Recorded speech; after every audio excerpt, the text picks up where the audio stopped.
Hi ನಮಸ್ಕಾರ ವೀಕ್ಷಕರೇ, air ಫ್ರೈಯರ್ಗೆ ಸ್ವಾಗತ. ಇವತ್ತು ನಾನು ಹೋಟೆಲ್ ಸ್ಟೈಲ್ ಪಲಾವನ್ನು ಮನೆಯಲ್ಲೇ ಹೇಗೆ ತುಂಬ ಸುಲಭವಾಗಿ ಮಾಡ್ಬೋದು ಅಂತ ತಿಳಿಸ್ಕೊಡ್ತಾ ಇದ್ದೀನಿ. ಮೊದಲಿಗೆ ಒಂದು ಆಲೂಗಡ್ಡೆ, ಸ್ವಲ್ಪ ಬೀನ್ಸ್, 2 ಕ್ಯಾರೆಟ್, ಹಾಗೆ ಬಟಾಣಿ, ಜೊತೆಗೆ ಒಂದು ಟೊಮೆಟೊ, ಒಂದು ದೊಡ್ಡ ಈರುಳ್ಳಿ, 2 ಚಮಚ ಸೋಂಪು, 2 ಫ್ಲವರ್, 2 ಏಲಕ್ಕಿ, ಲವಂಗ, ಪಲಾವ್ ಎಲೆ, 2 ಮರಾಠಿ ಮೊಗ್ಗು, ಜೊತೆಗೆ ಆಯಿಲ್ ಮತ್ತು ಉಪ್ಪನ್ನು ತೆಗೆದುಕೊಂಡಿದ್ದೀನಿ. ಈಗ ಒಂದು ಮಿಕ್ಸಿ ಜಾರಿಗೆ ಸ್ವಲ್ಪ ಪುದೀನ ಸೊಪ್ಪು, ಸ್ವಲ್ಪ ಕೊತ್ತಂಬರಿ ಸೊಪ್ಪು, 4 ಶುಂಠಿ ಪೀಸು, 4 ಬೆಳ್ಳುಳ್ಳಿ ಎಸಳು, 3 ಹಸಿಮೆಣಸಿನಕಾಯಿ, ಹಾಗೆ ಚಕ್ಕೆ, 1 ಚಮಚ ಕಾಳು ಮೆಣಸನ್ನು ತಗೊಂಡು ಚೆನ್ನಾಗಿ ಗ್ರೈಂಡ್ ಮಾಡಿಕೊಳ್ಳಿ. ನಾನಿಲ್ಲಿ 2.5 ಲೋಟ ಅಕ್ಕಿಯನ್ನು ತಗೊಂಡಿದ್ದೀನಿ. ಈ ವಿಡಿಯೋವನ್ನು ಕೊನೆ ತನಕ ನೋಡಿ ನಮ್ಮನ್ನು ಪ್ರೋತ್ಸಾಹಿಸಿ.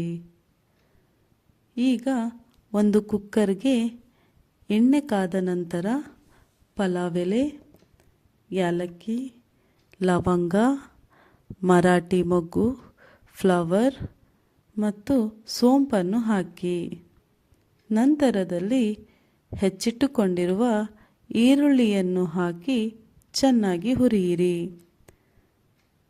ನಂತರ ಟೊಮೆಟೊ, ರೆಡಿ ಮಾಡಿಕೊಂಡಿರುವ ಮಸಾಲವನ್ನು ಸೇರಿಸಿ ಮಿಕ್ಸ್ ಮಾಡಿ, ಹಾಗೆಯೇ ಬಟಾಣಿ, ಬೀನ್ಸ್, ಆಲೂಗಡ್ಡೆ, ಕ್ಯಾರೆಟನ್ನು ಹಾಕಿ ಚೆನ್ನಾಗಿ ಮಿಕ್ಸ್ ಮಾಡಿ. ತರಕಾರಿಗಳು ಸ್ವಲ್ಪ ಸಾಫ್ಟ್ ಆಗುವವರೆಗೂ ಬೇಯಿಸೋಣ. ಈಗ ಮಿಕ್ಸಿ ತೊಳೆದ ನೀರನ್ನು ಸ್ವಲ್ಪ ಮಿಕ್ಸ್ ಮಾಡಿಕೊಳ್ಳಿ. ನಂತರದಲ್ಲಿ ರುಚಿಗೆ ತಕ್ಕಷ್ಟು ಉಪ್ಪು, 1 ಚಮಚ ತುಪ್ಪವನ್ನು ಸೇರಿಸಿ. ಈಗ ತೊಳೆದ ಅಕ್ಕಿಯನ್ನು ಹಾಕಿ 2.5 ಲೋಟ ಅಕ್ಕಿಗೆ 4.5 ಲೋಟ ನೀರು ಸರಿ ಹೊಂದುತ್ತದೆ. ಆಮೇಲೆ ರುಚಿ ನೋಡಿ ಉಪ್ಪು ಬೇಕಾದಲ್ಲಿ ಮತ್ತೆ ಹಾಕಿಕೊಳ್ಳಬಹುದು. ಈಗ ಕುಕ್ಕರ್ ಮುಚ್ಚಳವನ್ನು ಮುಚ್ಚಿ 1 ವಿಸಲ್ ಕೂಗಿಸಿಕೊಳ್ಳಿ. ಕುಕ್ಕರ್ ತಣ್ಣಗಾದ ನಂತರ ತೆಗೆಯಿರಿ. ಈಗ ರುಚಿಯಾದ ವೆಜ್ ಪಲಾವ್ ರೆಡಿ.